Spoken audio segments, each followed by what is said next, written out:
Saya lihat di belakangnya, wah bener-bener uang. Itu beraratan ke badan Pak Nono tuh yang lagi agak tiduran tuh, kesini semua nih. Saya pastikan itu uang asli semua. Ya kalau total nilai, kalau perkiraan saya tuh nggak kurang dari 100 miliar. Datanglah itu, Ibu Ratunya datang langsung. Ibu Ratu dengan baju hijau. Manusia masuk hina. Ini yang kamu pertahankan lebih hina lagi. Kenapa kamu pertahankan?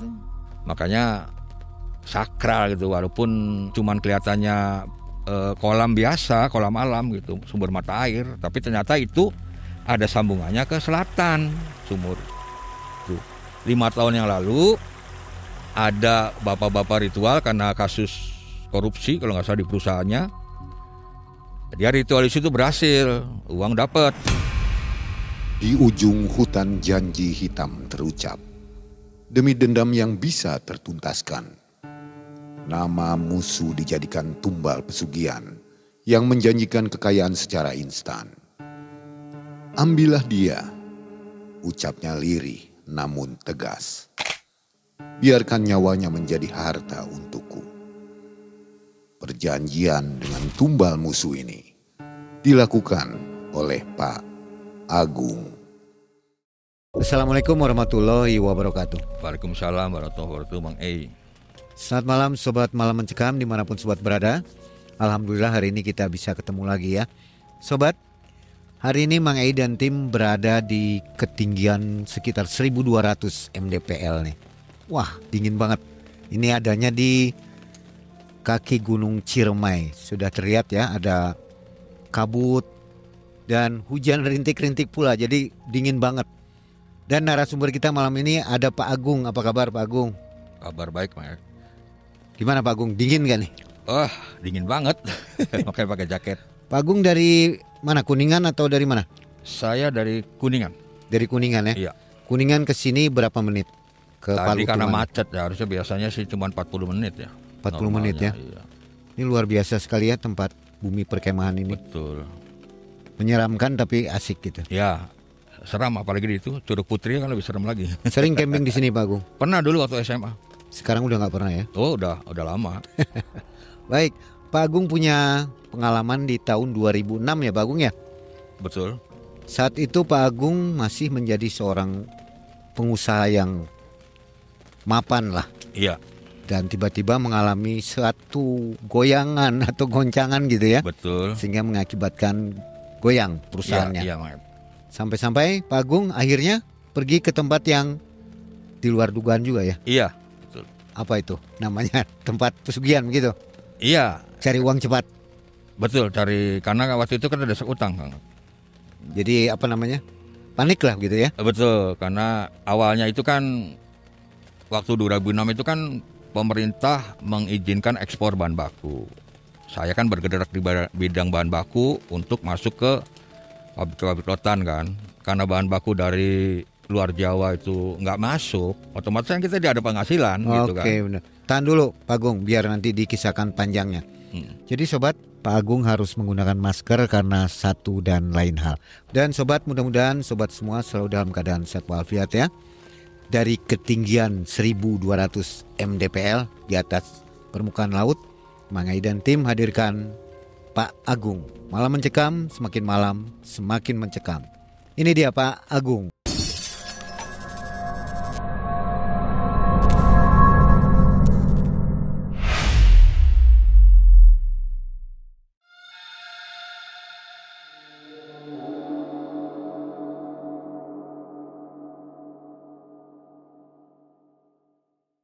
Begini Mang E, jadi waktu itu karena pemerintah itu saya bilang membuka keran untuk ekspor bahan baku, makanya kita yang apalagi pengusaha Cirebon itu nggak kebagian bahan baku dari luar Jawa tuh. Akhirnya banyak pabrik rotan yang gulung tikar, termasuk saya sendiri. 2006 akhir waktu itu. Kebetulan saya juga habis kejadian jadi bahan baku beli sama teman, tapi ceknya kosong sekitar 400 jutaan, dianya kabur ke Jambi sampai sekarang kan. Udah kita bahan baku tidak ada, apalagi ketipu sama temen kan, beban ada beban gitu. Cuman itu belum seberapa. Akhirnya dari sisa uang itu saya nyari usaha apa ini gitu. Adalah ketemu orang nawarin investasi. Nah dari investasi itu saya dapat 10%. Jadi saya masukkan 200 juta. Waktu itu tiap bulan 1, 2, 3 bulan itu lancar. Pada bulan berikutnya masih lancar itu, dia nawarkan, Pak, lebih bagus kalau misalnya mau cepet dapat buka arisan katanya. Arisan itu yang udah nanti di cover sama perusahaan. Nah arisan itu yang pertama yang dapat 1 sampai 10 itu nggak usah setor lagi. Orang kan pada mau.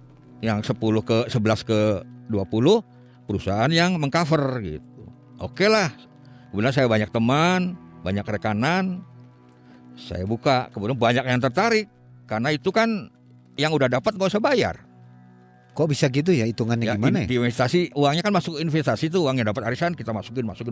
Oh, diputar. Diputar di perusahaan tersebut. Jadi saya setor gitu kan. Sampai nanti ya hitungan yang ke-11 perusahaan ganti setor ke saya gitu kan. Dan dengan keuntungan yang lumayan gitu. Pada bulan ke-6 masuk bulan ke-7 perusahaannya bangkrut. Otomatis kan saya yang nutup semua nih, yang udah masuk uang ke saya nih. Yang mengembalikan uang yang orang ke berikutnya kan. Akhirnya saya jual mobil, 2 mobil, sampai jual rumah juga. Ada waktu itu Wadu Jayanya saya punya 4 rumah, 2 sampai saya jual. Tapi itu kan tidak cukup karena nilainya kan 1 M. Singkat cerita, saya itu mencari solusi. Bagaimana ini dengan sisa uang sedikit? Saya harusnya, karena tiap hari orang nagih terus kan ke rumah, bukan 1-2 orang, puluhan orang. Kemudian ada teman dari luar Jawa, tepatnya dari Sumatera datang. Dia juga punya masalah sama kan. Hanya kita kolaborasi, patungan gitu kan. Ada jago dari Cirebon, dari daerah Cirebon pinggiran lah, dari kabupaten gitu, perbatasan Indramayu. Dia itu punya masalah juga dengan mertuanya. Karena dia udah beli rumah mertuanya, cuman tanah mertuanya dibeli, cuman waktu itu sudah bangun rumah dia diusir gitu sama mertuanya. Jadi dia dendam sama ibu mertuanya tuh. Apalagi jalan masuk ke rumah dia itu ditutup. Jadi dia muter lewat kebun. Jadi jalan yang biasa pakai motor tuh nggak bisa. Nah ketemulah gayung bersambut kan. Akhirnya oke lah saya biayain berdua sama teman kita. Dia jagonya, kita ritual di sini di Cirebon Timur. Cuman waktu itu kan lewat orang Cilimus.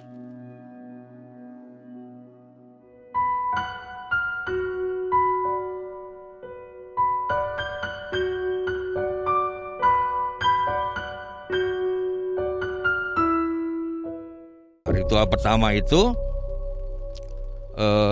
saya udah ngasih uang 1.500.000. Malamnya itu dia ritual, pagi-pagi sekali udah di rumah saya. Marah orangnya. Saya bilang, Bapak ngasih uang berapa ke Abah katanya. Saya bilang 1.500.000.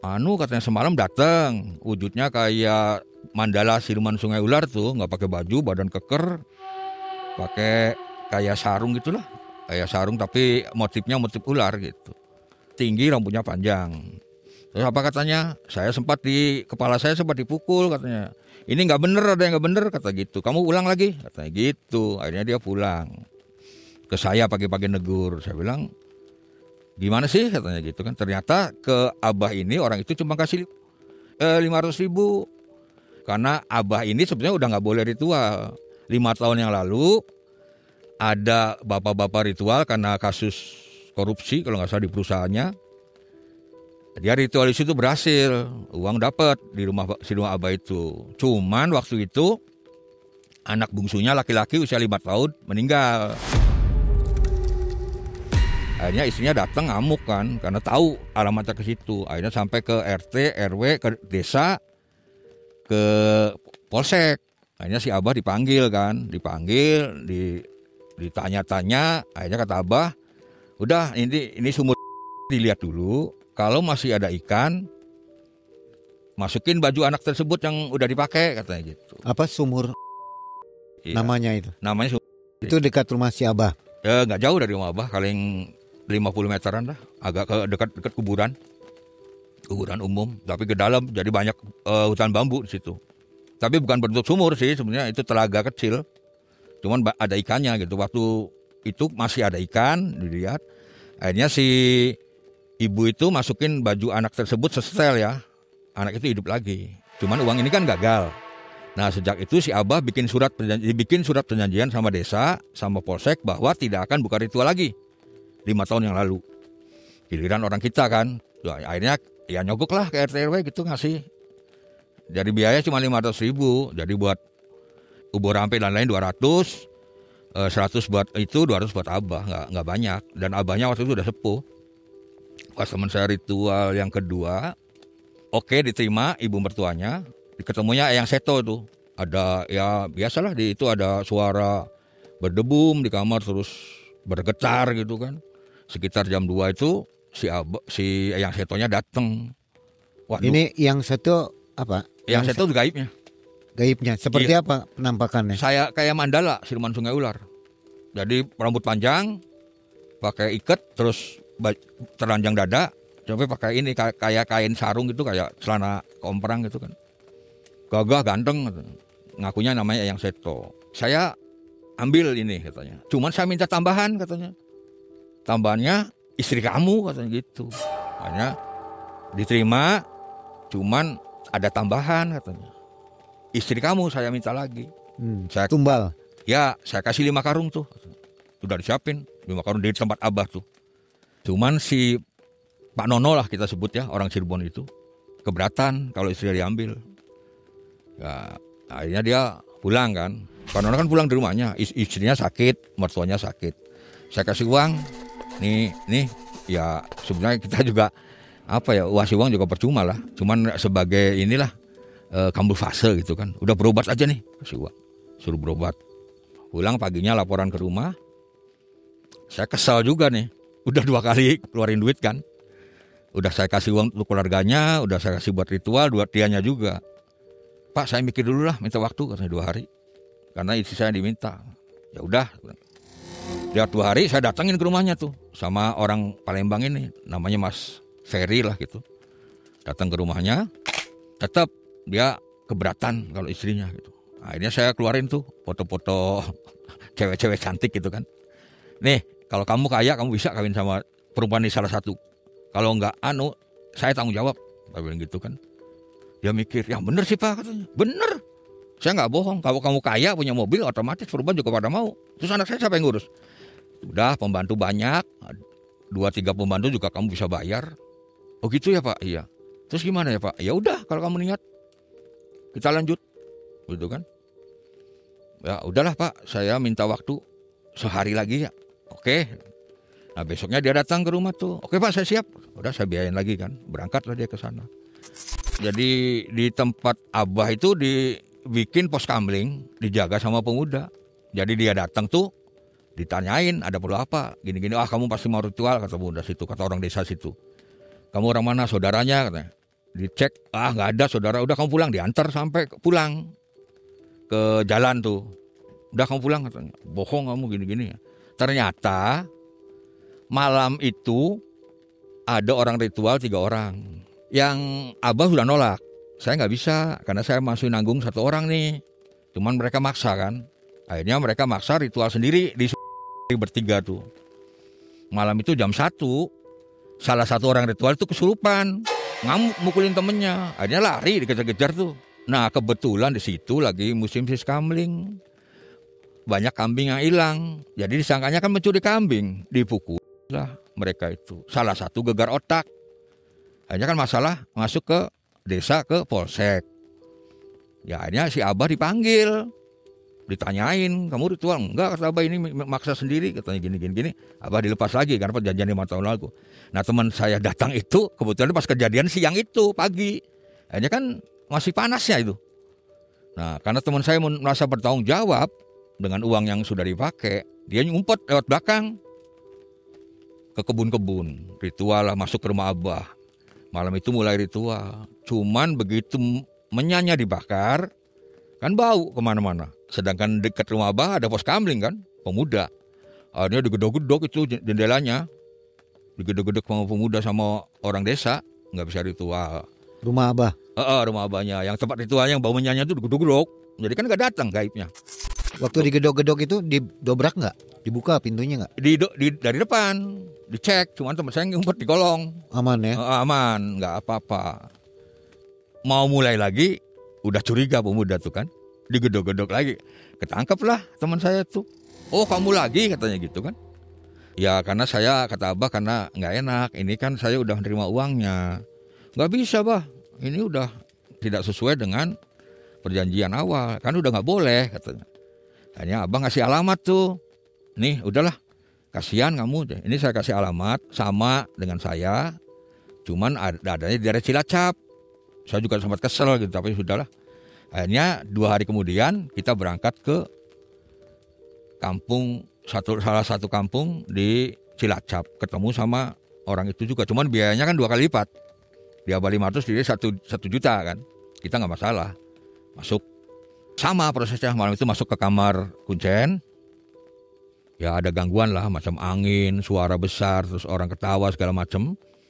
Karena suatu saya nunggu itu kelihatan kayak gini lah, kabut halimun, terus dinginnya mencekam. Padahal itu daerah itu nggak begitu dingin. Terus ada suara-suara di kamar gitu. Sampai listrik itu sempat mati di rumah itu. Kan rumah kosong, paling ujung dekat hutan, tempat ritualnya tuh. Di sekitar situ listrik mati. Datang malam itu, sama persis yang seto juga. Malah ditambahin. Udah, ini saya tambahin. Kasihan kamu, saya tambahin 5,5 lagi.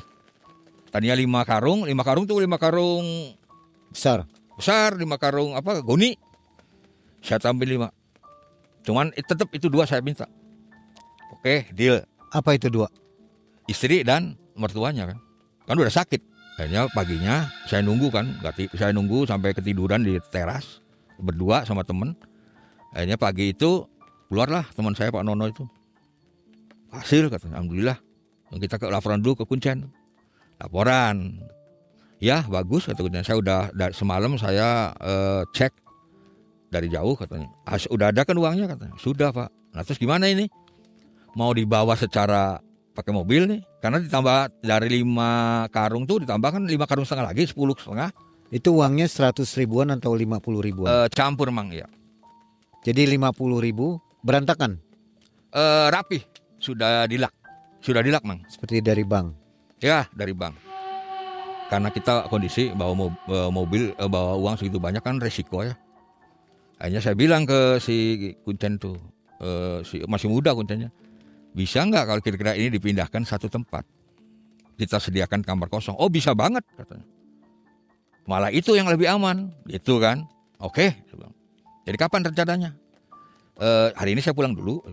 Saya persiapkan tempat. Oke, nih bawa menyan dari dia, dikasih menyan tuh. Nanti bakar ya di tempat tersebut katanya, sebagai ciri.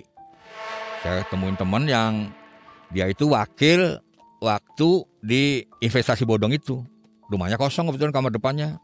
Saya bilang, saya pinjem, boleh nggak buat ini? Saya ceritakan apa adanya. Kita mau ritual mindahin uang di rumah. Rumah dia kebetulan sepi di hutan, di kebun, jauh dari mana-mana, kebunnya kebun bambu, jauh dari tetangga. Cuma rumah segelutekan tuh keluarganya semua, paling ya 7 rumah, 7 kakak.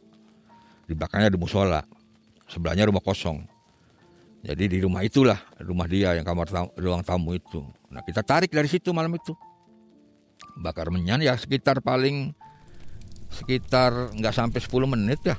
Angin besar datang, itu bambu tuh sampai kayak mau jatuh itu. Dahannya tuh sampai ke bawah gitu. Kayak ular meliuk-liuk gitu kan. Listrik mati langsung, satu blok 7 rumah itu mati semua.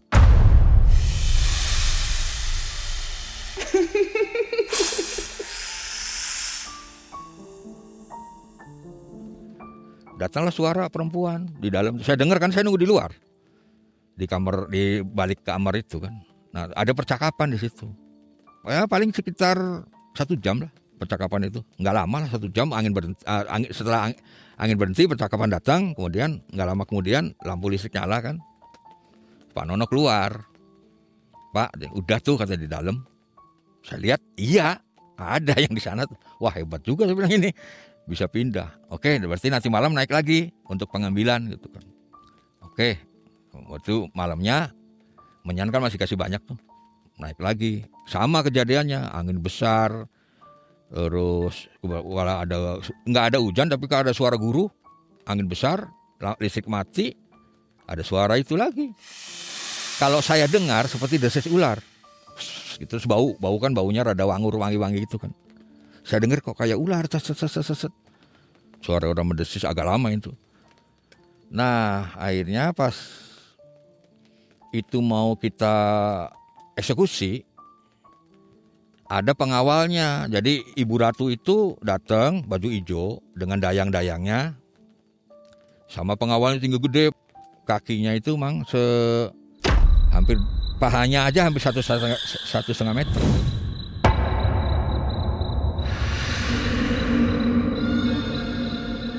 Si pengawal itu minta syarat, boleh ini besok dipakai, tapi saya minta syarat. Syaratnya itu bunga Kamboja, kelopak 7, 5 buah. Kelopaknya 7 kan, rata-rata Kamboja ini kelopak 6. Ini kelopak 7. Agak susah ya? Ya bodohnya teman saya diiyain aja. Iya katanya, siap. Mau pas dia keluar cerita, aduh kamu iya aja. Kenapa susah pak? Wah masa sih Kamboja? Masa dari sekian ribu bunga gak ada katanya. Kita cari aja dulu katanya. Oke lah, saya kerain orang. Bayar orang pak nyari seluruh Cirebon. Sampai berkarung-karung itu. Disortir itu gak ada. Cuma akhirnya dapat itu di makam Derajat 1. Sama dapat di Peronggol 1. Tapi di Peronggol yang dapat ibu-ibu di situ kita bayar 50.000. Beli gitu kan. Jadi cuma 2. Hari itu tuh. Kan dikasih waktu cuma 2 hari. Udah itu kita masuk malamnya. Sama lah. Jadi kejadiannya ya angin gede, listrik mati itu sama nggak berubah tuh, suara ular di dalam tuh. Dari selatan angin tuh besar banget. Listrik mati udah ciri kan pasti datang. Cuma ditolak katanya. Saya kan nggak mau katanya kalau mintanya kan 5. Kok cuma 2 katanya. Saya minta tetap 5. Gitu baru boleh silakan uangnya dipakai kata pengawalnya yang mindahin uang. Coba cari lagi katanya. Kalau misalnya mentok 2 hari lagi, udah kamu naik lagi. Bisa diganti kata si Pak Dono nih. Bisa katanya. Cari dulu katanya. Cari lagi. Sampai saya nyuruh orang dari Bandung nyari ya tetap nggak ada. Kayak ditutup gitu loh. Cuma dapat 2 itu. Akhirnya pas hari hanya dapat 1 lagi di makam yang di daerah Mundu. Ada makam luas, itu saya berapa karung saya ambil, ada 1. Itu yang kelopak 9, kelopak 12, kelopak 11 ada semua, kelopak 5. Itu kelopak 7 cuma ada 1. Waduh, dari 3 dong, masih kurang, masih bisa enggak, dia bilang. Akhirnya, oke lah kita coba. Masuk. Tetap nggak mau, nggak diterima, maunya 5. Akhirnya kita laporan ke Cilacap itu pakai motor, sewa motor. Kebetulan tuan rumah ini saya mintain sewa motor, dia minta untuk bensin pun diganti gitu. Padahal dia mau berhak sama-sama memiliki kan, haknya sama gitu, jatahnya sama, cuman nggak mau ngeluarin uang sepeser pun. Sampai teman saya yang dari luar Jawa itu marah, sempat nginep di situ 2 hari 3 hari, ya makan nggak diperhatikan gitu, kesel dia. Wah ini mah kurang ajar katanya gini. Akhirnya berangkat sampai sana ya kata abahnya dia cuma bisa dorong. Itu kan udah saya lepas dari saya, kata si abah yang di Cilacap tuh. Terserah lanjut aja. Apa permintaannya kalau memang sudah niat, jalanin aja gitu. Akhirnya kita pulang bawa menyan lagi kan, menyan habis. Sampai di situ si tuan rumah dapat SMS. SMS itu dari adiknya yang jualan di Jakarta. Jadi waktu itu kan adiknya mimpi bahwa kakaknya ini yang tuan rumah nih, yang ketempatan uang kan udah ada di situ semua. Semalam saya mimpi kakak terpilih jadi orang nomor 1 di istana kayak gedung sate Bandung, serba putih. Kakak lagi ngerjain apa nih? Sampai waktu saya datang ke rumahnya dibahas sama dia, ditelepon lah adiknya. Saya tanya, emang kamu ngimpi jam berapa? Ya sekitar jam 2, jam 3-an lah katanya. Waktu itu kan saya harus bangun pagi nyiapin dagangan. Sebelum bangun tuh saya dapat mimpi katanya. si kakak saya nih katanya terpilih jadi orang nomor 1, gedungnya serba mewah, kayak istana, kayak gedung sate katanya dia, gedung sate di Bandung, putih semua bangunannya gitu kan. Akhirnya saya dalam hati ini saya langsung, waduh, jangan-jangan dia nih yang diminta nih, yang diminta sebagai ganti Kamboja kan, karena jujur aja dia mau nilai hak yang sama, jatah yang sama, tapi dia tidak mau rugi. Hanya kita rundingan satu tim, tapi anak-anak itu tidak saya libatkan, yang memang dapat SMS dari adiknya itu. Ya udah gini aja katanya, kata Pak Nono nih. Saya bisikin ke Pak Nono, cuman orang Sumatera sih nggak tahu. Saya bilang ke Pak Nono, Pak, saya curiga nih, jangan-jangan dia nih yang diminta tuan rumah. Kata Pak Nono, bisa jadi katanya Pak. Oh, kasihin aja lah kata Pak Nono gitu kan. Sadis juga, saya bilang jangan punya anak kecil, nanti dulu kita runding dulu. Hanya ya udah gini aja. Besok malam kan masih ada waktu 3 hari, malam itu 2 hari lagi berarti kan.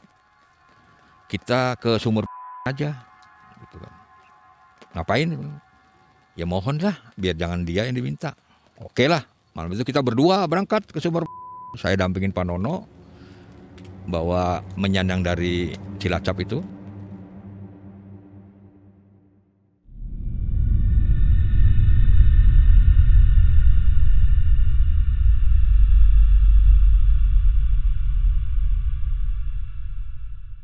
Ke sumber sekitar jam 9 malam, karena waktu itu kondisinya kan masih rame, yang ritual kemarin tuh masih dijaga kan. Cuman di sumber nggak ada yang berani jaga, karena itu kan pemakaman umum, masuknya dari tengah-tengah makam tuh jalan masuk sekitar ya 30 meter lah dari pemakaman tuh ke dalam. Paling ujung sepi ya, misalnya jangan kan malam jam 9, jam 10.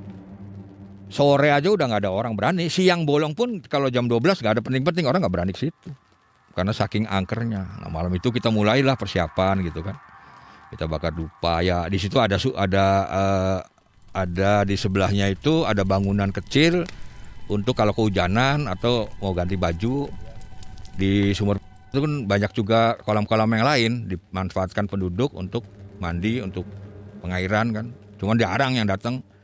Ya sekitar hampir 1 jam lah kita di situ baca-baca, bakar menyan kan. Tiba-tiba gerimis turun, tapi kita bertahan lah, udah biarin. Terus angin besar dari selatan tuh datang, ya kayak nggak sewajarnya lah, sewajarnya angin, karena pohon-pohon yang di sekitar situ daunnya berguguran semua. Nah, terus suara anak kecil ramai sekali. Berseliweran gitu kan, kelihatan lah kelebat-kelebatnya gitu kan. Saya juga merasa merinding juga, karena ya satu tempat itu sepi, untung berdua gitu loh. Waduh, ini bener-bener ada gitu kan. Karena mungkin anak kecil tuh tumbal-tumbal yang dulu mungkin di sumur itu. So, ada perempuan juga, ada perempuan ketawa, menangis segala macam. Sampai ya godaan itu agak lama juga. Sampai saya berpikir, aduh ini bener-bener nih tempat gak main-main, dia bilang gitu. Makanya sakral gitu, walaupun apa ya, cuman kelihatannya kolam biasa, kolam alam gitu, sumber mata air. Tapi ternyata itu ada sambungannya ke selatan sumur itu. Makanya setelah kita ada kira-kira 1 jam lah digoda, tapi ya belum wujud, datang cuman anak kecil lari. Suara perempuan menangis, ada yang menjerit, ya segala macam lah. Jadi yang dirasakan sama teman saya, Pak Nono, sama. Sampai kita, aduh serem juga ya Pak. Iya, tapi ya sudah biarin. Nah setelah 1 jam kemudian, itu ada cahaya di tengah telaga itu. Saya juga mikir, ini cahaya dari bulan apa dari mana? Tapi kan waktu itu gerimis, nggak ada bulan. Muncullah sosok perempuan dari tengah telaga itu. Saya juga kaget. Perempuan cantik, cuman pas saya lihat tinggi kan dia. Badannya kan bukan manusia, ular. Ternyata dia itu konon katanya itu dia itu penguasa di situ, wakil dari selatan. Jadi ibaratnya kalau kepala desanya apa wali kotanya lah gitu. Jadi saya lihat mukanya itu pucat, cantik sih, tapi pucat pakai mahkota sederhana itu, mahkota kecil. Badannya ular besar sekitar ya sama dengan pohon kelapa lah. Warna hitam kehijau-hijauan gitu. Dari cahaya bulan saya lihat agak melengkung, kan agak mengkilap sedikit gitu. Ada bulan sedikit muncul. Ada penampakan situ, kaget juga, ada giginya bertaring. Lidahnya bercabang gitu kan, kayak keluar masuk gitu kan. Dan beberapa ular lain muncul, pengawal-pengawalnya mungkin.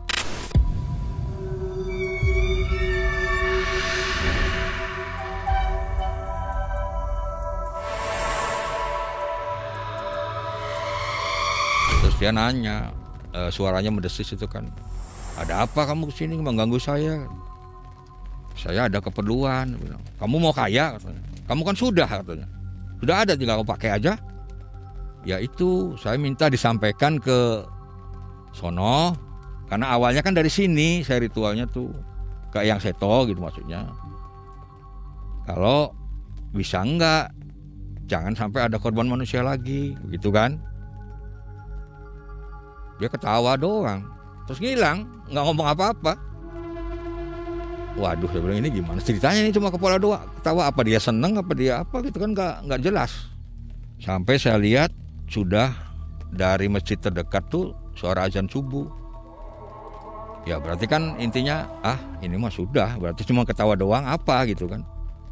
Pulanglah saya ngantar Pak Nono dulu ke rumahnya. Terus ya keadaannya istrinya masih sakit panas. Udah dibawa berobat berkali kan, cuma memang itu bukan sakit sewajarnya. Ibu mertuanya apalagi udah payah lah, karena usianya udah 60 tahun lebih ya. Hanya saya pulang. Saya dengan catatan kita ketemu lagi nanti, apa kita perlu ke Cilacap lagi gitu kan. Nanti kita rundingan lah. Oke. Saya pulang istirahat, siang itu ketemu lagi siang. Ke rumah Pak Nono itu, cukup di situ, kita nggak kemana-mana. Rencananya waktu itu kita ke Cilacap lagi. Oke, kita berempat waktu itu. Saya, orang Sumatera, tuan rumah, sama Pak Nono kan. 2 motor berangkat. Sampai sana menjelang jam 4 sore kan. Ketemu sama si abahnya. Ya kata abahnya, nggak usah kesini lagi sebetulnya katanya. Kan kita udah nyerahkan ke semua. Enggak, maksudnya barangkali abah bisa kontak sama Eyang Seto, jangan sampai ada tambahan. Oh enggak, ya nggak bisa itu udah prerogatif mereka, saya sudah nggak ikut campur lagi katanya. Jadi kan sia-sia. Saya ceritain kan semalam ketemu ini cuma ketawa doang. Ya iya, karena itu juga bukan urusan mereka cuma bawahan katanya. Ini kan lebih tinggi katanya yang bersangkutan. Oke lah, hanya kita pulang. Saya malam itu dari sana langsung ritual itu yang datang makhluk tinggi besar 2 orang. Ya Ibu Ratu datang. Waktu itu Pak Nono minta didampingin, saya yang dampingin karena saya yang lebih ngerti kan. Jadi saya dampingin ke kamar tersebut. Gak lama itu uang masih ada, saya lihat masih di karung-karung itu masih lengkap. Begitu datang, biasa di luar angin gede apa segala macam, dengan suara seram lah, orang-orang ketawa segala macam. Datanglah pertama makhluk tinggi besar, 2 orang, hampir ya saya kira 2 meter lebih lah. Pakai baju? Pakai baju tapi kayak rompi gitu, kayak baju kayak cerita jin itu loh, ala itu kan, bajunya rompi, dua-duanya. Prajurit ya? Ya kayak prajurit, tapi mereka gelangnya juga akal bahar sini, besar pokoknya besar banget. Nah, bilangnya gini, mau apa lagi katanya, kamu kan udah nggak dapat katanya Kambojanya. Saya lihat yang satunya gede matanya, itu katanya ngakunya Buto Ijo Lawang Songo, yang pakai bajunya serba hijau, pakai ininya gede. Yang satunya asam merungkat, sama-sama gede, raksasa semua itu. Saya cuma minta jatah saya untuk ngantar uang ini dari sono ke sini. Saya minta upah aja, upahnya kan mana, sanggup nggak, mana Kambojanya katanya. Saya bilang belum sanggup, kata Pak Nono nih, belum sanggup, baru 3, kurang 2 lagi, kan masih ada 2 malam lagi katanya, masih ada waktu. carilah kata. Andai kata nih mentok kata Pak Nono, saya tidak dapat, bagaimana? Bisa diganti? Oh bisa banget, gitu bilangnya. Oke lah kalau gitu kita upayakan cari lagi lah. Udah mereka pergi kan, ketawa kakak kayak dia datangnya serem, perginya budak kayak getar itu rumah. Nah nggak lama saya lihat udah pagi itu, udah sekitar hampir subuh. Paginya kita tetap waktu 2 hari itu kita kerahkan udah pencari, jangan sampai ada tambahan korban kan. Cari sampai semua teman saya kerahkan, teman dari Bandung, dari Subang, dari mana, pokoknya kalau ada telepon segera saya jemput. Ini berarti udah meninggalkan rumah berapa hari Pak Agung? Saya? Iya. Saya enggak jauh-jauh dari situ, cuman kan telepon ke teman-teman, cukup lewat telepon. Karena lokasinya dekat jadi pulang pergi aja. Iya gitu. pulang pergi. Rumah saya dari rumah tempat itu ditempuh kira-kira 1 jam lah. Oh dekat ya? Dekat 1 jam. Nah kalau rumah Pak Nono agak jauh karena arah Indramayu sana. Cari ke teman-teman. Kan itu belum ini. Waktu itu masih belum ini ya, belum ada jual di Shopee apa kan nggak ada. Jadi kita nyari teman-teman, nyari ini kan udah paling teman yang kita kenal gitu. Saya suruh kata kadang heran, buat apa sih? Udah lu mau apa? Saya bayar. Yang penting ketemu 2 lagi aja. Kan udah ada 3 nih. Yang takutnya tambah lama tambah rusak kan, nggak mau mereka. Cari berapa hubungin orang dari Sukabumi, dari mana, saya teman-teman saya telepon semua. Yang terdekat apalagi gitu kan. 2 hari kemudian saya tidak dapat kabar. Artinya nggak ada gitu. Nggak ada Pak. Sampai ke makam pahlawan nyari nggak ada. Sampai saya juga ikut nyari di sekitar Cirebon, yang arah di Kerangkeng, di Srengseng, makam-makam keramat saya datangin semua. Udah berapa karung itu saya dapat. Akhirnya saya kasih orang. Waktu itu kan musim orang nyari Kamboja buat obat nyamuk apa buat apa itu.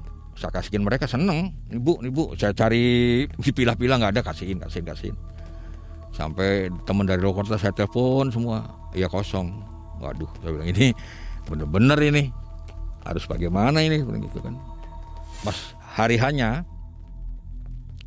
setoran itu kan itu ada kata-kata dari yang Asam Merungkat sama Buto Ijo Langsung itu kan bilangnya bisa diganti gitu kan.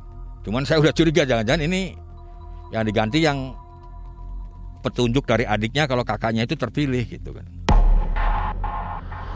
Ya sudah, malam itu kita ritual kan. Biasanya itu kan cuman 10-15 menit itu udah datang. Itu agak lama juga, sekitar 2 jam lah nunggu situ. Angin kecil aja biasa. Nah, tiba-tiba 2 jam kemudian angin besar tuh mulai datang. Ciri-cirinya tuh dari selatan, angin besar datang, bambu berkretokan itu kan bersuara kayak berit-berit gitu kan. Terus gak lama ada suara orang ketawa, perempuan. Terus ada suara kaki. Jadi kayak kaki banyak sekali tuh masuk ke sekitar rumah itu. Bek kayak prajurit gitu lah. Kayak prajurit mempersiapkan peperangan gitu kan. Datanglah itu, Ibu Ratunya datang langsung. Ibu Ratu dengan baju hijau, cuman bajunya nggak kayak di gambar tuh kemben kan, dia nggak, bajunya rapi gitu, pakai mahkota anggun lah, kita ngelihat juga kayak nggak kuat. Mengawalnya 5 kiri 5 kanan, ditambah Buto Ijo Langsung sama Asam Merungkat tuh, panglimanya itu 2. Terus si ibu bilang, bagaimana? Sudah dapat pesanan ini anak buah saya?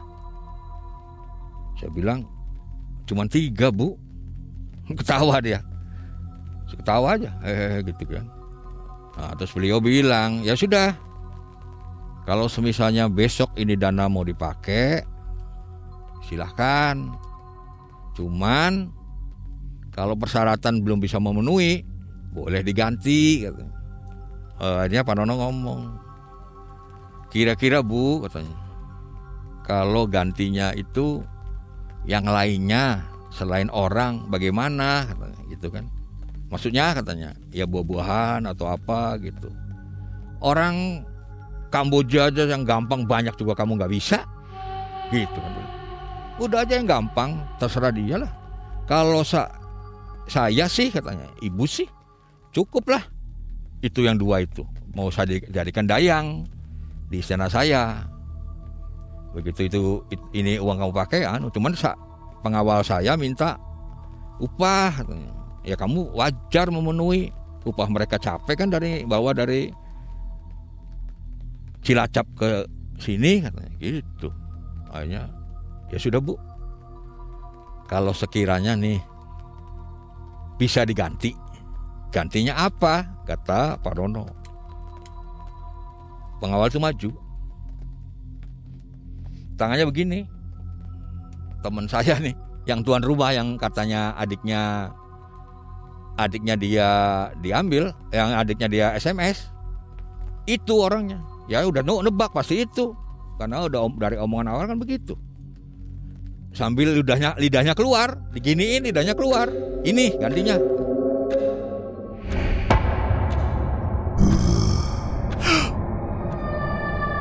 Mana ini katanya? Kan kasihannya gini, walaupun dia memang pernah merugikan saya, tapi dia kan punya anak kecil. Waktu itu baru usia 2 tahun. Terus ya dia juga ekonominya juga lagi sulit, makanya dia mau juga ketempatan kan. Ya antara tega dan tiga. Teganya itu karena saya gara-gara dia juga masuk ke investasi bodong, sampai saya kan dikejar orang-orang tiap hari, minimal 10 orang di rumah. Itu kan biaya sudah keluar banyak waktu itu. Coba katanya, kasih nggak katanya gitu kan. Kalau setuju silakan, kamu pakai pagi itu uang, gitu kan. Dilihatin uang tuh, ya memang begitu saya tahu uang itu kan memang udah tahu awalnya kan itu uang udah dilak-lakan semua dan berapa bank itu. Ya kalau total nilai, kalau perkiraan saya tuh nggak kurang dari 100 miliar. Bimbang sih, cuman si pengawal ini nuntut, ayo putuskan, setuju tidak saya ambil orang ini. Saya bilang ke Pak Nono tuh kan, Pak Nono kan rencana awal, kan nggak boleh banyak ngomong ya, rencana awal. Hanya menembah, Bu, bisa nggak minta waktu semalam lagi buat kita rundingan? Goblok kamu, ini kayak gini aja kamu beratin katanya. Apa sih katanya? Gitu marah, dibodoh-bodoh kita, dimarahin. Udah, nggak Bu, kamu mohon semalam lagi kita rundingan besok. Akhirnya ya udah, saya kasih waktu terakhir besok, harus ada putusan katanya. Tidak bisa kayak gini katanya. Pergi beliau, marah kan, pergi. Pengawalnya semua pergi. Nah kita itu sekitar jam 3:30 lah pagi. Jadi agak lama juga nih beliau datang. Dia datangnya lama, ngobrolnya lama juga. Ya sempat marah-marah, ngamuk lah. Kalau orang kita sudah naik darah gitu kan. Karena kita mengulur waktu istilahnya. Ini nggak bisa. Cuman karena kita udah mempersiapkan itu, ada wujudnya yang Kamboja itu kan, walaupun minta 5 cuma dari 3, tapi kan artinya itikat baik kita ada, masih diterima. Cuman kurang memenuhi syarat. Akhirnya syaratnya itu yang diminta tuan rumah itu. Saya nggak ngerti kenapa dia diminta.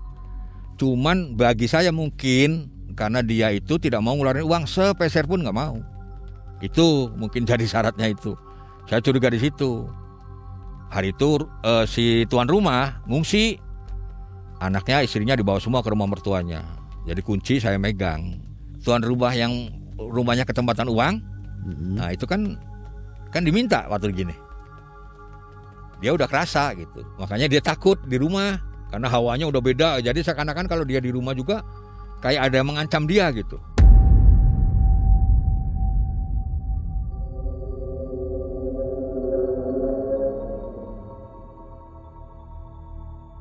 Hanya kita rundingan, tapi ini nggak, yang orang Sumatera ini nggak saya libatkan karena dia kan kesel sama tuan rumah nih kan, ada dendam gitu. Dia ada pernah ucapan kalau itu yang diminta kasihkan aja lah. Saya kesel katanya. Nginep 3 hari di rumah dia nggak diperhatiin katanya, makannya. Timbul apa ya, dia tuh kayak sakit hati gitu. Nah terus saya turun dengan itu waktu itu, saya sama Pak Nono ini ya adu argumentasi lah sedikit, karena Pak Nono merasa tanggung, udahlah kasihin aja Pak katanya. ngapain sih beratin orang kayak gitu kan. Saya juga mikir ya, bapak bebannya banyak, saya juga sama. Si orang Sumatera itu, Pak Eri itu udah banyak juga, nggak enak saya Pak. Sampai HP yang mahal dia beli itu sampai dijual buat tambahan, buat waktu ke Cilacap itu kan. Saya juga uang sudah menipis, saya bilang gimana ya Pak ya.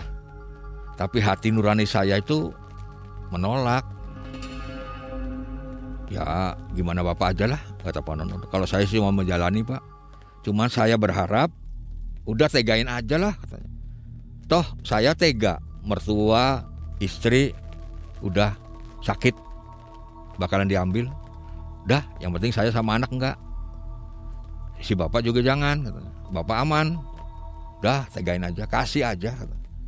Dia kekeh begitu. Cuman saya juga berpikir, ya gimana ya, ini satu, walaupun ini memang awalnya saya hancur karena dia, cuman terakhir itu dia deket, sering main ke rumah, deket lah, udah kayak saudara gitu kan. Tahu istrinya, tahu anaknya masih kecil. Hanya saya udah oke lah, ya terserah lah gimana nanti aja besok, nanti malam aja katanya. Akhirnya malam tuh saya jemput, udah si Eri sama Eri nunggu sendirian, di belakang kan ada musola, saya suruh duduk situ. Saya sama ada lagi satu yang teman bantu, saya suruh nemenin Eri.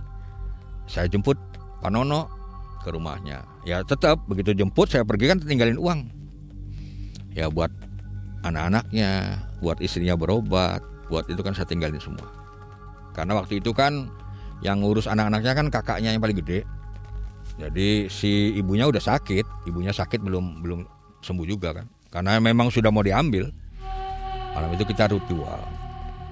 Dengan tadinya catatannya kan, lah gimana terserah lah, mau terserah Pak Nono nih, mau diambil mau enggak, mau terserah lah gitu kan. Karena yang si tuan rumah ini kita sebut Mas A aja.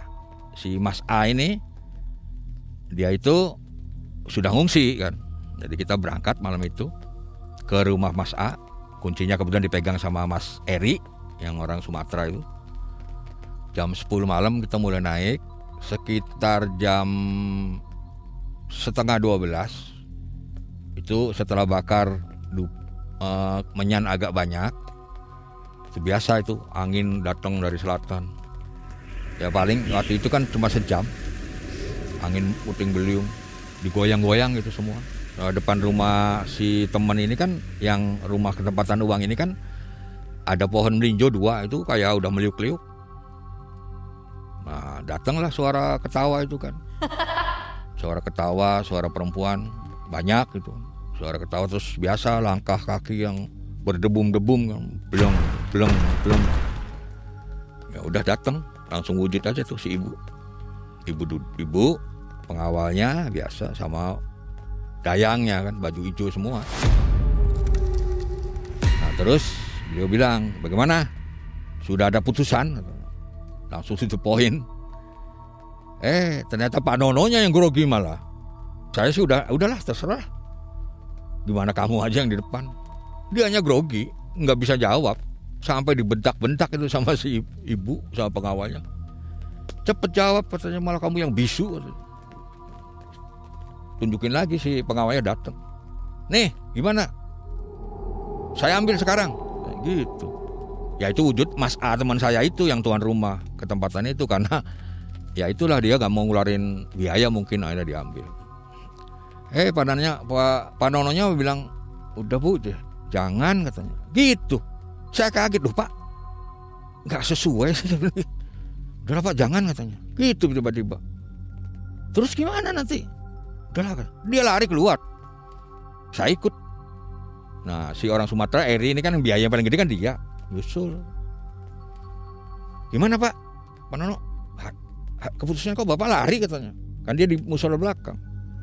Udahlah Mas, yang diambil sampean katanya. Gitu malah bohong.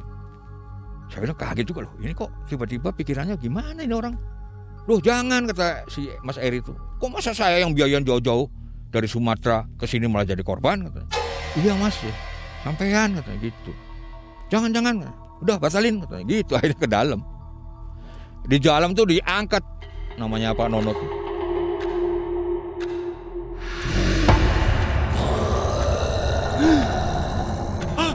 Sama pengawal yang ya dia kan begitu ini langsung lari.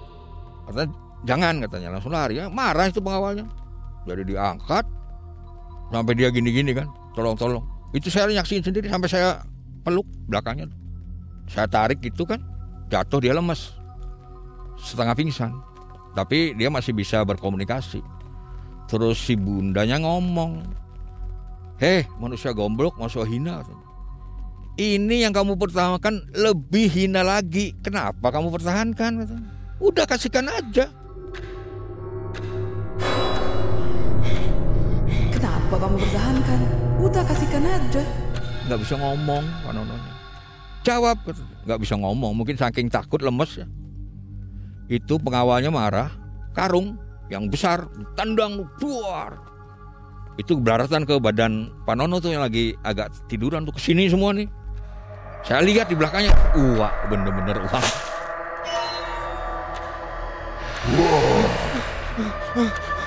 Saya pastikan itu uang asli semua. Hanya sampai ya itu marah sekali itu pengawalnya. Hampir itu Pak Nono tuh. Manusia goblok kamu, katanya. Kamu pertahankan orang hina dina seperti itu, katanya. Jawab, katanya, bisa tidak, mau tidak, ikhlas tidak. Ibu Ratunya udah marah juga. Hanya teman saya nggak bisa ngomong, harus ngomong iya gitu, nggak bisa keluar. Tiba-tiba kayak terkunci mulutnya tuh. Sampai akhirnya mereka pergi karena ditunggu tidak ada jawaban teman saya tuh. Nah begitu mereka pergi, Pak Nono ini pingsan. Jadi saya angkat ke ruang tengah. Uang masih ada, yang belaratan juga masih ada. Yang lain kan si Eri sama teman saya Pak Uta itu kan lihat tuh, waduh Pak itu uang banyak banget, udah biar jangan sentuh, karena kebuka kan. Tapi penghuninya udah nggak ada, cuma hawanya masih tercium banget. Saya obatin, kasih gosokin minyak, kasih minum air putih. Dia melek, malah jerit-jerit. Katanya plafon rumah nih mau ngecat dia gitu. Tolong itu, katanya plafon. Nah, ini kita angkat bareng-bareng, kita pindahin ke musola. Nah dari situ saya kasih minum, kasih cuci muka sadar. Apa saya bilang tadi? Kok nggak bisa jawab? Saya kayaknya mulut terkunci Pak. Padahal saya iya gitu maunya, nggak bisa keluar katanya. Bener-bener terkunci gitu. Terus gimana ini, saya bilang lanjutannya. Waduh gimana ya, katanya. Udah saya coba masuk lagi nggak datang. Uang masih ada tapi nggak datang. Si ibu sama pengawal nih, aduh gimana ini kalau begini, katanya. Ini kan susah juga, katanya. Ya udah, katanya, kalau gitu saya ambil inisiatif. Dah mau tidak mau kita nanti berlima nih berangkat ke Cilacap, ke rumahnya si Abah itu kan. Karena kejadian seperti ini. Oke, katanya. Pagi-pagi kita berangkat. Jadi Pak Nono nggak pulang. Pagi itu saya langsung ke Cilacap jam 5 pagi. Dari setelah ritual langsung karena takutnya uang ini keburu hilang gitu kan. Kita kunci, matiin lampu, berangkat. Sampai di sana si Abah bilangnya, kenapa, katanya, itu udah oke, tinggal pakai, kok nggak jawab iya aja udah. Iya Pak, tiba-tiba mulut saya terkunci, kata Pak Nono. Padahal saya udah dari hati itu iya, tapi mulut nggak keluar, kata. Terus gimana, katanya? Waduh kalau gini sih bakalan bisa gagal, katanya. Terus uangnya gimana? Ya masih ada tadi mah, sempat ditendang. Saya bilang semalam satu karung besar itu tendang sampai belaratan semua, setengah karung isinya keluar. Udah cobalah saya mohonkan nanti malam ya, barangkali masih bisa, katanya. Jadi gimana? Saya pulang apa tidak? Udah mending tunggu sini aja, istirahat sini. Kan semalam nggak pada tidur, kata si. Ya udah, akhirnya kita istirahat di si Abah itu kan. Udah, akhirnya kita istirahat di situ, Mas. Sekitar jam 10 beliau masuk ke rumah yang dekat hutan tuh, yang biasa ritual. Kan rumah dia kan nggak diganggu, rumah tangganya dia sih. Ada anak istrinya nggak pakai situ, jauh ke sono, jalan kaki lah. Sekitar 150 meter dekat hutan tuh ada rumah khusus buat ritual. Masuk situ, kita selalu nunggu di depan. Tunggu di sini. Apapun yang terjadi, katanya, jangan lari ya, katanya. Iya Pak. Tunggu aja di sini.